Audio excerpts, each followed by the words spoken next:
अस्सलाम वालेकुम। आज मैं आपके लिए लेकर आ गया हूँ माइक्रोसॉफ्ट वर्ड की एक नई क्लास। और आज हम देखेंगे कि हम किस तरह अपने टेबल के कंटेंट्स को सॉर्ट कर सकते हैं और मार्कर्स का माइक्रोसॉफ्ट वर्ड में क्या काम है। तो आइए शुरू करते हैं। यहाँ पे मैंने टेबल लिया हुआ है। अब अगर मैं चाहूँ कि मैं इसको अल्फ़ाबेटिकली सॉर्ट करना चाहूँ कि ये तरतीब में आ जाएं अल्फ़ाबेटिकली, तो फिर मैं इसको कैसे अरेंज करूँगा। यहाँ पे मैंने इस टेबल को कर लिया सिलेक्ट। अब आपने इसकी हेडिंग्स को मद्देनज़र रखना है। ये कंपनी है, ये प्रोडक्ट है, ये प्राइस है, ये डेट है, रिमार्क्स है।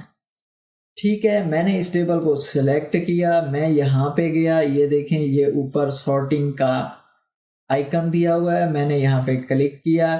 अब आप देखेंगे कि यहाँ पे ऑलरेडी हमारे पास जो कॉलम्स का टाइटल था, जो हेडिंग थी, वो यहाँ पे हमारे पास आ चुके हैं। अब मैं क्या करता हूँ, मैं कंपनी को सिलेक्ट करता हूँ, यहाँ पे डिसेंडिंग कर देता हूँ, यहाँ पे मैं जाके ओके करता हूँ। तो ये देखें अब ये जो बाद में आता है वो पहले आ गया है और इस तरह कुछ ये तरतीब में आ गए हैं। ठीक है, अब अगर मैं इसको फिर जाके चेंज करूं, ये देखें यहाँ पे कंपनी सिलेक्टेड है, यहाँ पे मैं असेंडिंग कर देता हूँ, यहाँ पे मैंने ओके किया। तो ये देखें ये अब ओ पहले, एस बाद में, वी बाद में, और यानी ये तरतीब वाइज आ चुके हैं। मैं इसी तरह किसी और को भी जाके सिलेक्ट कर सकता हूँ। मैं अब प्राइस वाइज करता हूँ, यहाँ पे मैं जाके फिर सॉर्ट करता हूँ, यहाँ पे मैं करता हूँ प्राइस, यहाँ पे मैं जाके इसको यूं कर देता हूँ। देखें 15,000 है पहले, अब देखते हैं क्या होता है।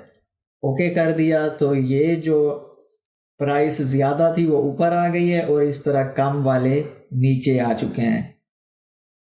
ठीक हो गया। इसी तरह हम डेट का भी लगा सकते हैं। ये सॉर्टिंग का आर्डर है, आप जिस तरह मर्जी इसको रखना चाहें रख सकते हैं। कम से ज़्यादा की तरफ लेकर जाना चाहते हैं या ज़्यादा से कम की तरफ, या अल्फ़ाबेटिकल आर्डर में, या डेट वाइज, या न्यूमेरिकल आर्डर में, जिस तरह आप चाहें इसको सॉर्ट आउट कर सकते हैं। उसके बाद हमारे पास कुछ आ जाते हैं ये मार्कर्स। यहाँ पे अगर मैं जाके इसको क्लिक कर देता हूँ तो ये कुछ अजीब सी लाइनें और कुछ पॉइंट्स वगैरह, ये कोई साइन ऐड हो गए हैं। नाउ इनका क्या मतलब है? ये हमारे जब हम टाइप कर रहे होते हैं टेक्स्ट टाइप, तो बाज़ दफ़ा हम कॉपी पेस्ट करते हैं या कट पेस्ट करते हैं, तो बाज़ जगह हमारे पास कुछ स्पेसेस या लाइंस ऐड हो रही होती हैं जो हमसे रिमूव नहीं हो पा रही होती। अब ये नॉन प्रिंटेड कैरेक्टर्स हैं पड़े। ठीक है, ये अगर आप इसको ऐसे रहने भी दें तो ये प्रिंट में हमारे शो नहीं होंगे। जब हम हार्ड कॉपी में प्रिंट लेंगे तो ये शो नहीं होंगे। ये नॉन प्रिंटेड कैरेक्टर्स हैं। अब इनका मकसद क्या है? ये हमें बता रहा है कि अब यहाँ पे आपका पैराग्राफ एंड हो गया, यहाँ पे एक स्पेस है और 2 दफ़ा हमने टैब दी हुई है। इस एरो का मतलब है कि ये टैब है, ये 2 टैब्स हैं। ये जो डॉट है ये एक स्पेस है। ठीक है, यहाँ पे हमारा पैराग्राफ एंड हो रहा है, यहाँ पे भी एंड हो रहा है।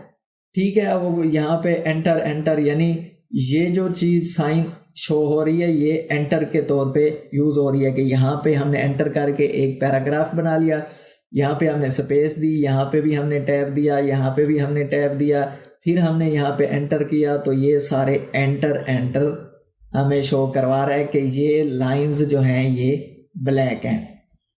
ठीक है, इसी तरह फिर हम यहाँ आके फिर एंटर दिया, फिर ये पैराग्राफ बन गया, यहाँ पे फिर एंटर। तो ये सारा हमें बता रहा है।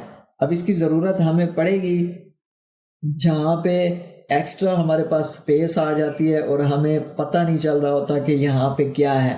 अगर हम स्पेस ख़त्म करें तो टेक्स्ट का कोई अजीब सी कैफियत हो जाती है, वो टेक्स्ट ही सारा ख़राब हो जाता है। स्पेस दें तो वो स्पेस बढ़ जाती है।